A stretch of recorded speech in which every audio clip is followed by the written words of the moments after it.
The Big Lie. How right-wingers make stuff up to win elections. The devastation unfolding in Gaza this week has ignited the ugliest of political deceit, backed up by a lapdog right-wing press. Not so long ago, lying in politics was a sackable offence.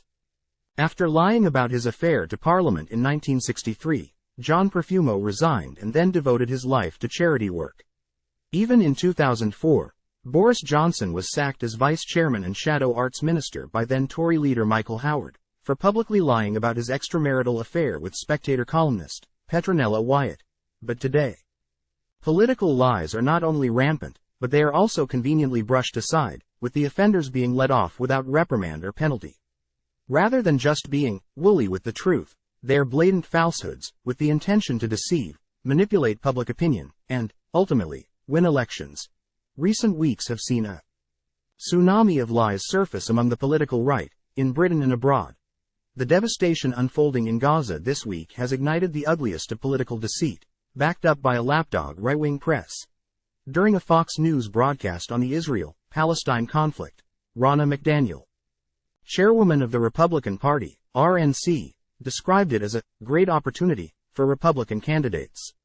Shortly after the Hamas attacks, Republicans started spouting out falsehoods, claiming that the U.S. has been funding Iran, with the funds then being used to provide Hamas with the rockets launched at Israel.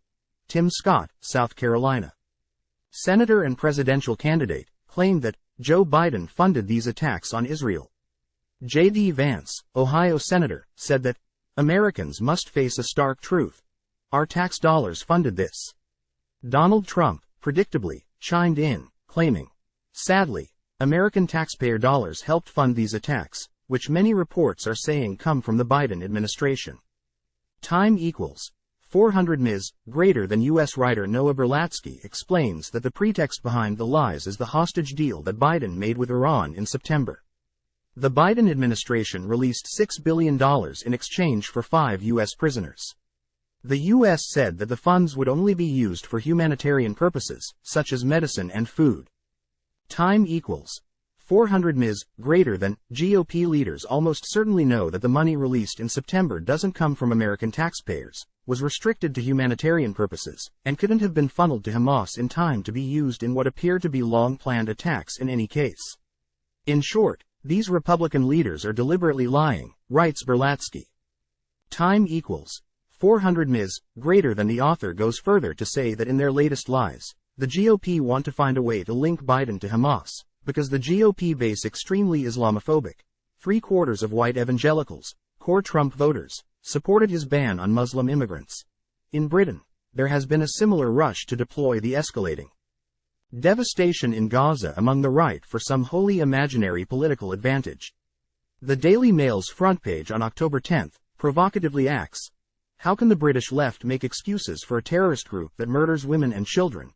The column, written by Richard Littlejohn, who is well known for his culturally insensitive commentary on the biggest global tragedies, claimed anti-Semites are out on the streets of Britain again, in the absurd guise of condemning Israeli aggression. Hypocritical, really, when you consider that the Daily Mail is considered one of the most vicious and dangerous purveyors of racist propaganda in the UK. In the 1930s, it adopted what has been described as an overtly tolerant attitude towards Hitler, with its proprietor, Harold Harmsworth, the first Viscount Rothermere, being a staunch admirer of Hitler. More recently, in 2021, the newspaper was labeled as discriminatory and racist towards peaceful Muslim communities, for an article which claimed several areas in the UK had become no-go areas for white people. Time equals 400 Ms. greater than. Just hours after the Hamas attack, and the extensive military response from the government of Israel, social media was alight with similar scare rhetoric, with fake and misleading information about the conflict. As AP News reports, among the fabrications, users have shared false claims that a top Israeli commander had been kidnapped and circulated a doctored White House memo purporting to show President Joe Biden announcing billions in aid for Israel. Imran Ahmed, the respected CEO of the Center for Countering Digital Hate, told Al Jazeera, the flood of grifters spreading lies and hate about the Israel-Gaza crisis in recent days, combined with algorithms that aggressively promote extreme and disturbing content, is exactly why social media has become such a bad place to access reliable information. The lies, misinformation and disinformation surrounding events in the Middle East this week sit inside a wider political world to which truth is a stranger. This year's Conservative Party conference was awash with lies and conspiracy theories, where ministers were inventing things that they claim Labour will do, such as tax meat, introduce blanket 20 miles per hour zones and councils that decide when we can go shopping. One glaring alternative fact was made by Transport Secretary Mark Harper. During his conference speech, he pledged to crack down on 15-minute city schemes, which means councils can decide how often you go to the shops, and that they can ration who uses the roads and when. The 15-minute city myth was the focus of viral online conspiracy theory on an alleged UN-led attempt to lock people into their home neighborhoods. Andrew Bowie, a junior minister who was quizzed by the BBC about Harper's interpretation of the concept, failed to come up with an example of a council in Britain seeking to restrict people's access to shops, adding that such ideas were coming up in discussions online. In this case, a Tory minister used an online conspiracy, audaciously promoted it during a conference speech, in a bid to convince onlookers it is a Labour-backed, sinister attack on our freedoms. Another false claim being peddled by Tory ministers is that, under Labour, the UK would take 100,000 migrants a year. But as fact-checkers Full Fact unearthed, the 100,000 figure is misleading and not reliable, because it makes several assumptions and appears to misinterpret a recent EU agreement on relocating asylum seekers. Time equals 400 Ms. greater than Peter Walker, deputy political editor of The Guardian, warns that the rise in provably false statements by Rishi Sunak and his ministers adds weight to theory number 10 as sowing untruths for electoral advantage. But let's not forget that such tactics have been implemented with success by right-wing regimes around the world. It could be said that the penchant to lie for political gain and, to some extent, get away with it, was started by Donald Trump.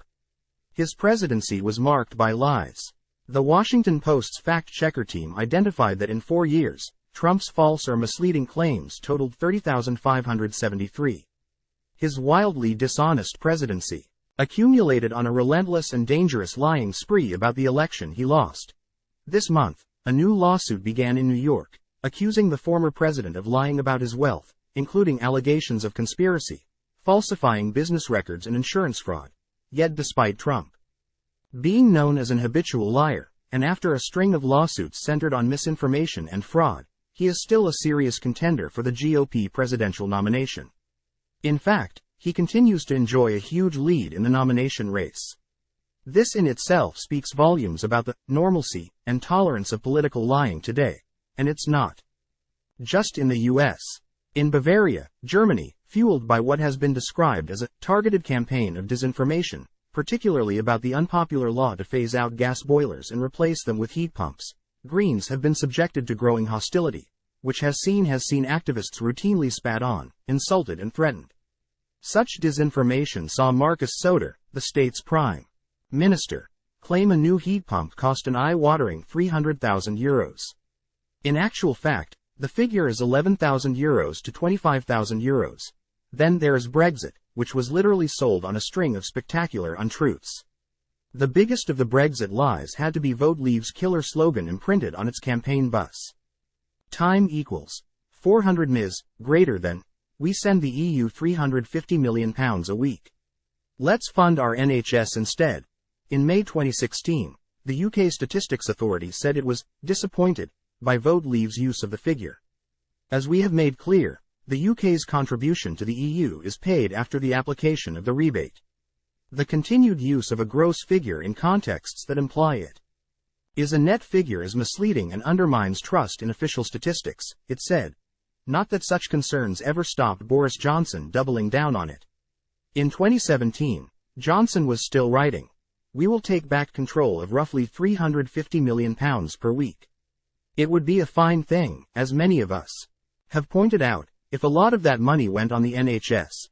Even at this year's Tory conference, Michael Gove had the audacity to use his speech to claim that the Leave campaign's £350 million a week to the NHS has been delivered.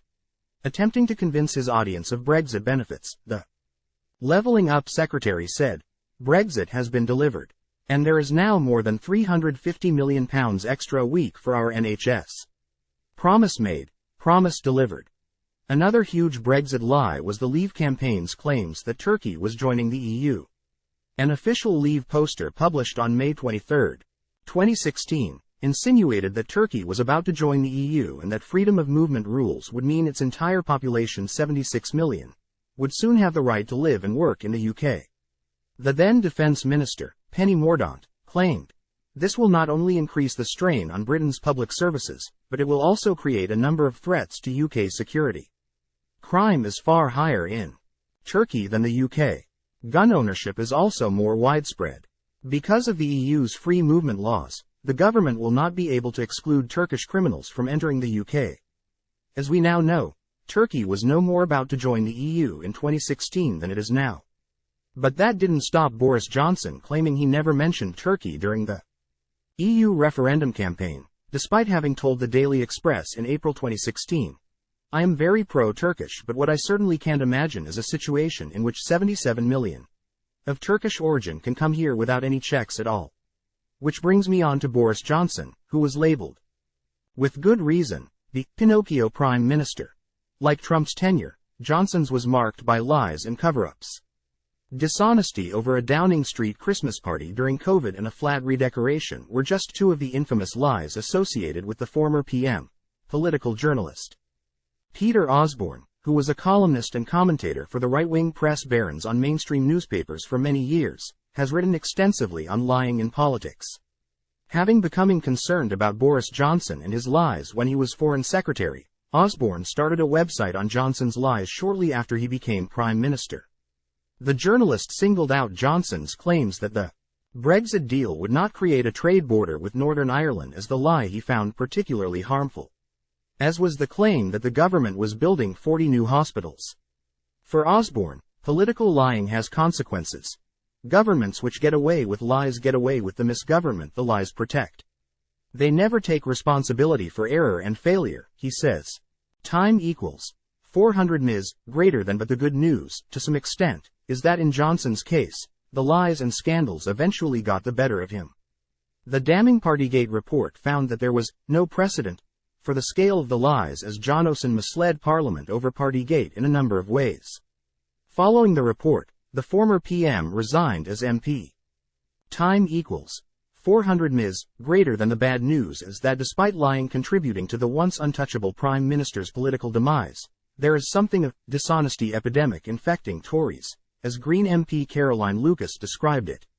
But whether the likes of meat tax, 15-minute cities and bendy bananas will win over the electorate for the Tories remains dubious. What it does show is just how desperate they have become. Right-wing Media Watch, how the Tory media reacted to the Labour conference and Starmer's speech coming straight from a disastrous Conservative conference in Manchester, where party factions jostled from day one, and ended up more divided than united. The Tory media must have been poised at their keyboards, ready to dish the dirt on Labour in Liverpool. According to Guardian sources, the Tories even sent in extra spies to the Labour conference, who were tasked with infiltrating fringe events taking place outside the secure zone, meaning they did not need an official pass to gain entry, to record any comments that could be used to embarrass Keir Starmer. But even with the unexpected glitter-throwing incident by a heckler at the start of the leader's speech, the conference was notably light on dissent that the Tory press had little to base their assaults on. Though that didn't stop them having a go.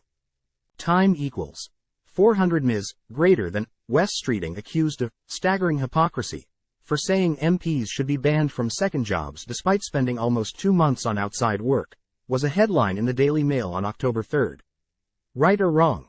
A Tory newspaper lecturing on an opposition MP's hypocrisy over second jobs, when analysis has repeatedly shown that the vast majority of MPs with additional jobs are Conservatives, reeks of its own hypocrisy. But it is the Daily Mail, so what do we expect? Following Rachel Reeves' speech, the Express conjured up some desperate headline about the Shadow Chancellor apparently being mocked over glaring omission from economy speech. The man doing the mocking was, unsurprisingly, the Chancellor himself. Following the speech, Jeremy Hunt said, "It is extraordinary that Rachel Reeves failed to mention inflation once when it is the biggest challenge facing the British economy." Ironically, Hunt's comments about Reeves failing to mention inflation led to him being mocked, as his Labour counterpart did in fact make clear the cost of living has soared under the Tories. She just didn't mention the I word. Reeves told delegates. The price of energy, up. The price of the family food shop, up. And mortgage bills, up hundreds of pounds every single month. Time equals 400 ms, greater than, never forget, this time last year, in their clamor to cut taxes for those at the top, the Conservatives caused market chaos, crashed the economy, and left working people to pay the price. Posting on X, Byline Times political editor Adam Binkov described Hunt's comments as outright disinformation. Inflation was mentioned within the opening line of Reeves' speech and throughout. Naturally, the Express didn't dwell on Hunt being mocked for doing the mocking. In response to Starmer's speech, the right-wing press's coverage was somewhat surprisingly neutral. The Guardian's Alexandra Topping even went as far as to say, Labour may take heart from right-wing media reaction to Starmer's speech. The centre-right Times wrote how Starmer sounded like a prime minister in waiting. The Daily Mail was less admiring, criticizing how Starmer didn't mention small boats crisis, tax, Brexit, striking public sector workers, or wokery. No surprise. There then, from a newspaper which makes anti-woke culture war a leading feature on its pages and online almost daily. But it was the Sun's coverage of Starmer's speech that was perhaps the most interesting. While not exactly gushing, the tabloid said that, we cannot not fault his delivery, nor his stoic handling of the protest. Time equals 400 ms, greater than could it be that the Sun is beginning to tack towards Labour? After all, Starmer seems to be cozying up to the Murdoch-owned newspaper, something which has attracted criticism from the left. Are we set for a rerun of 1997? When Murdoch turned the lights off on the tabloid's support for the Tories? By backing Blair. Woke bashing of the week. GB News in meltdown over British Airways, non-binary, uniforms and woke. Big Brother. GB News has excelled itself in the woke bashing stakes this week. Bev Turner, who recently came under fire from her own co-host Would You Believe for calling the scandal hit Russell Brand a hero, has spoken her mind once more. In a discussion on BA's new uniform entitled, Flying Woke, Turner couldn't keep her outrage under wraps. Oh my word, she said, adding, the whole point, I guess, is that they are much more aligned in terms of uniform. Time equals 400 ms, greater than Daily Express columnist Carol Malone jumped in, saying, if non-binary people have rights, why shouldn't women? Thankfully, journalist Emma Burnell was present during the discussion, and managed to offer some sense and balance, reminding viewers that the uniform comes in different options, so employees can wear which one they want. The uniform, which is BA's first updated uniform in 20 years, looks pretty stylish as far as I can tell, comprising of a tailored fitted items for men, women and non-binary colleagues, thereby enabling employees to express themselves fully, regardless of their gender identity.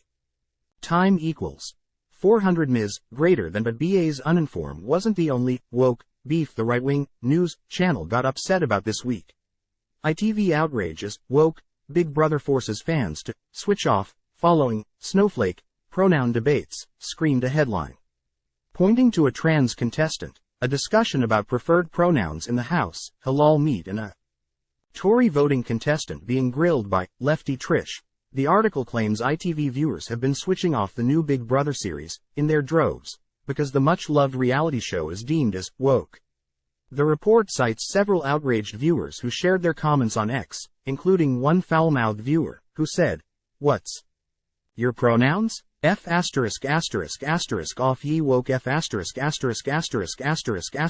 2023s **e. That's me switched off already. Get in the bin. Hashtag Big Brother UK Hashtag Big Brother UK Hashtag BBUK Hashtag BBUK. Though I wouldn't pay much attention to X users being quoted in GB News articles, as just last week the channel published a report on Fiona Bruce apparently being accused of bullying, anti-Tory bias, as she badgers MP 8 times for answer.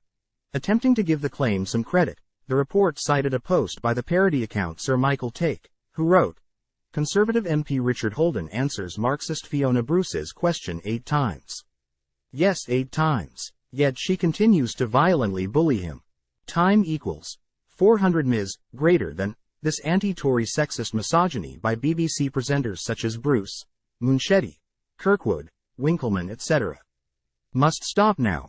You would have thought the reporter would have noticed the blatant sarcasm, but then again, it is GB News, so maybe not.